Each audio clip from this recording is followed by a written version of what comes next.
Hello, welcome to Post-Colonial Space. I'm Masood Raja, and today I'll continue my conversation on Paulo Freire's Pedagogy of the Oppressed. And I'll be covering from bottom of page 126 to bottom of page 128. We are on chapter 4, and this is the second conversation on chapter 4. Now, if you have followed through and read the book throughout, by this time in the trajectory of the work, Freire has already explained how oppression works, what's the dichotomous way in which the oppressor and the oppressed exist, the differences between the banking model of education and the dialogical model or the problem-posing model, and then the need for this dialogic engagement in the revolutionary process itself. So this chapter, after having articulated in the previous chapter the method of education and research on that education, this chapter lays down a viable egalitarian and democratic revolutionary method, right? And so it's a chapter that is explaining the praxis. And remember, praxis in Freire is a combination of reflection and action. It cannot be just this or that, right? Both of them have to be part of it. In this particular section, Freire is talking about what could go wrong if the revolutionary method that is being developed either replicates the processes of the previous regime, the dominant group, or if it is dichotomous and not dialogic. So I'll explain a little more as we read. So as always, I'll first go and read a few passages and then come back and talk about them.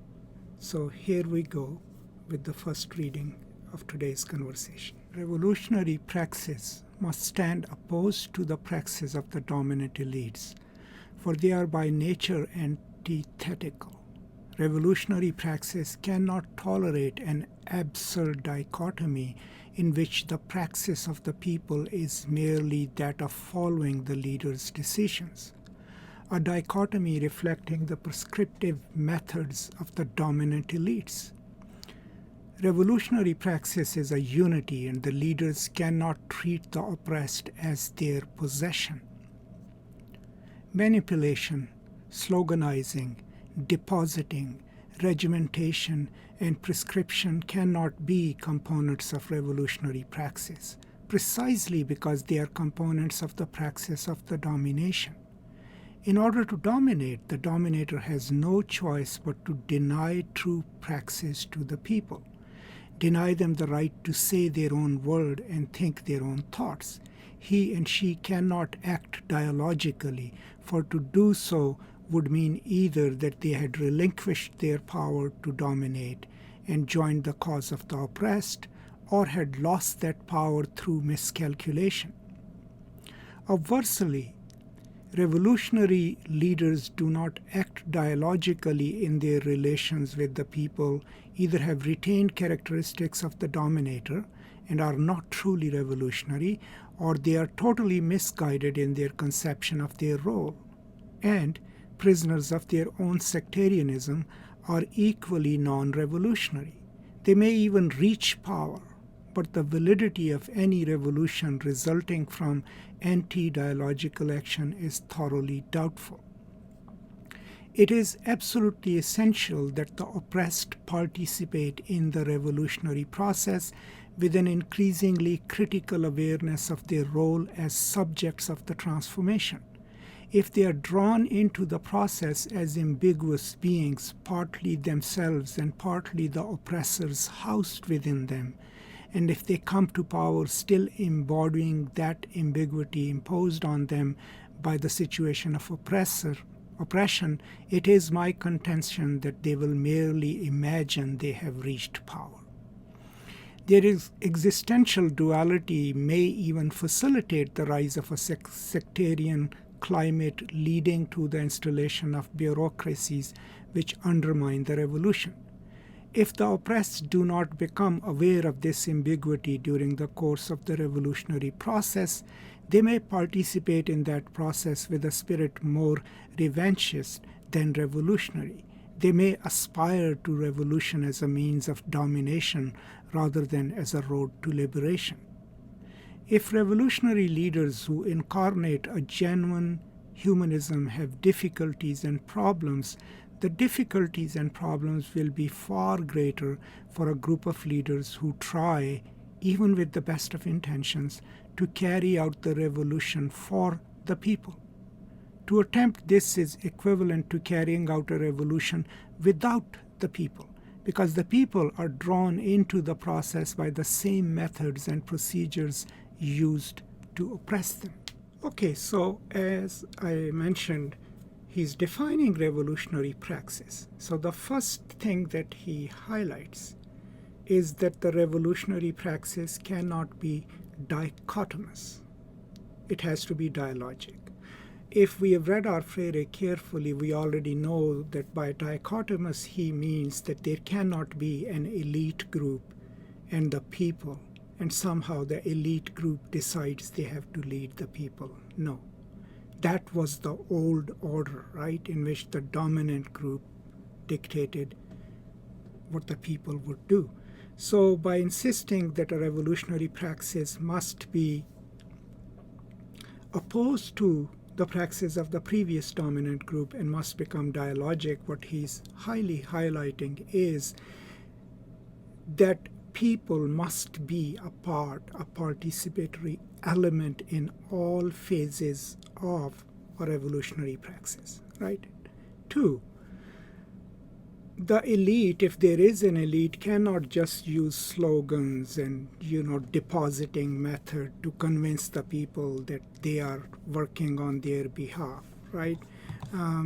What he says is he and she cannot act dialogically, for to do so would mean either that they have relinquished their power to dominate. So like if the revolutionary elite, if there is such a thing, are still using the methods of the dominant group, then there is no difference between them and the dominant group, because they have not dislodged that mode of thinking, right? Revolutionary leaders who do not act dialogically, he is talking about, they are not truly revolutionary then, because they are practicing the same mode of dealing with the people as the oppressor group did, right? They may even reach, he says, their final goal, but that revolution will be faulty because it doesn't have the active participation of the people. Think of what he's teaching us here. The communist revolution, all the other revolutions that we have seen in Cuba, right? All of these revolutions become problematic because people are assumed to be a passive part of it. They are not active participants in the reflection or in the praxis. That is what he's trying to teach us how to avoid in a revolutionary praxis.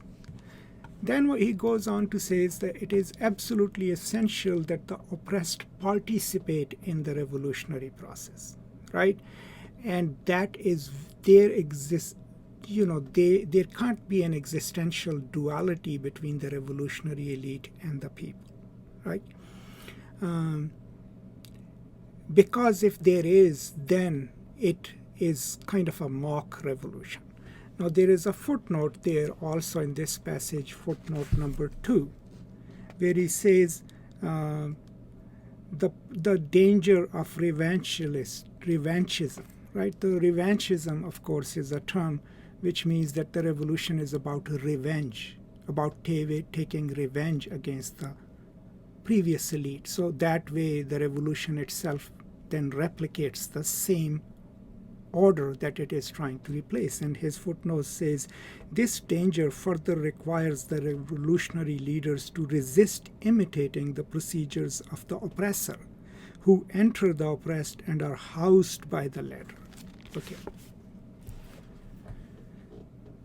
So we've already known from the beginning of chapter 1 that one problem with being oppressed isn't that you're only physically oppressed. One problem is that you have internalized the logic of the system, the dichotomous system in which you exist, and you consider it natural, right? And so the practice of revolution then is to dislodge that, right? To dislodge that from the souls, per se, of the people, through reflection, through praxis, right? And if the revolutionary leaders are not doing that, then they are replicating the very methods that the oppressors use. Then, towards the end of this paragraph, he goes to, if revolutionary leaders who incarnate a genuine humanism have difficulties and problems, the difficulties and problems will be far greater for a group of leaders who try to carry out the revolution for the people, right? You don't carry out revolution for the people. You do it with the people, right? So this is somewhat my understanding of this paragraph that I just read to you. Let us read a little more, and then I'll try to conclude this conversation and see if there are any gaps that I have left that I can fill in my discussion of it. Dialogue with the people is radically necessary to every authentic revolution. This is what makes it a revolution, as distinguished from a military coup. One does not expect dialogue from a coup, only deceit in order to achieve legitimacy, or force in order to repress. Sooner or later, a true revolution must initiate a courageous dialogue with the people. Its very legitimacy lies in that dialogue. It cannot fear the people, their expression, their effective participation in power. It must be accountable to them, must speak frankly to them of its achievements, its mistakes, its miscalculations, and its difficulties. The earlier dialogue begins, the more truly revolutionary will the movement be. The dialogue which is radically necessary to revolution corresponds to another radical need, that of women and men as beings who cannot be truly human apart from communication. For they are essentially communicative creatures. To impede communication is to reduce men to the status of things, and this is a job for oppressors, not for revolutionaries. Let me emphasize that my defense of the praxis implies no dichotomy by which this praxis could be divided into a prior stage of reflection and a subsequent stage of action. Action and reflection occur simultaneously. A critical analysis of reality may, however, reveal that a particular form of action is impossible or inappropriate at the present time. Those who through reflection perceive the infeasibility or inappropriateness of one or another form of action, which should accordingly be postponed or substituted, cannot thereby be accused of inaction. Critical reflection is also action. Okay, so here again, there is an emphasis on dialogue, right? That an authentic revolution will be dialogic. If it is not, it could be just like a military coup, right? And a military coup is something in which people's opinion is not sought. They are not part of the reflection or part of the praxis. And then what he goes on to say is that the earlier this dialogue begins, the better it is, right? Because it is it is really necessary to develop a revolutionary praxis. We cannot even be gradualist. We cannot say that, oh, first we'll do the reflection and then we will do the praxis. No, the reflection and practice must go together in order to become a praxis, and people must be a part of it, right? But he does leave some room there for some kind of pragmatics of the revolutionary praxis, and that is that at a certain moment, if the leaders along with the people decide that this action at this moment is not right, let's do it later, then reflection on how to do it later itself is a revolutionary act and should not be considered as a failure of the revolutionary praxis. So overall, what comes across here is in devising and articulating a praxis of revolution, the emphasis is on dialogue. The emphasis is on complete elimination of the dichotomy and creating a system in which people and the leaders are one, and in which reflection includes people's reflection in it. People's participation is absolutely necessary. And if it is not, if it still remains a dichotomous method, then it is replicating the methods of the previous oppressor group. That's why there is a reference here, or maybe later, to the latent sectarianism. What does Freire mean by sectarianism? Remember, I have a video on what it means being radical, in which Freire describes two kinds of sectarianism, the right sectarianism and the left sectarianism. The right sectarianism is about the dominant group deciding, that they have the power to decide whatever goes in the world. The left sectarianism is about fatalism, sitting and waiting for time to change the world.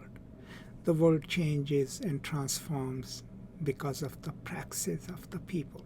So these two passages then are laying down the basic necessities of a revolutionary praxis, that it must be dialogic, that it must have reflection and action at the same time, that people must be a part of it. And then there's another line that I missed here, that human beings are communicative beings. The dialogue, which is radically necessary to revolution, corresponds to another radical need, that of women and men as beings who cannot be truly human apart from communication. For they are essentially communicative creatures. To impede communication is to reduce men to the status of things. And this is the job of the oppressors. So a revolutionary praxis must have this dialogical communication, because only then human beings can be fully realized human subjects, right? So this is all I have so far on chapter 4. As always, these conversations become even better when you post questions, queries. If you like it, of course, do let me know. It is always good to know if you're following this series and enjoying it. And if you have any suggestions, I'll also be very, very, of course, receptive to them.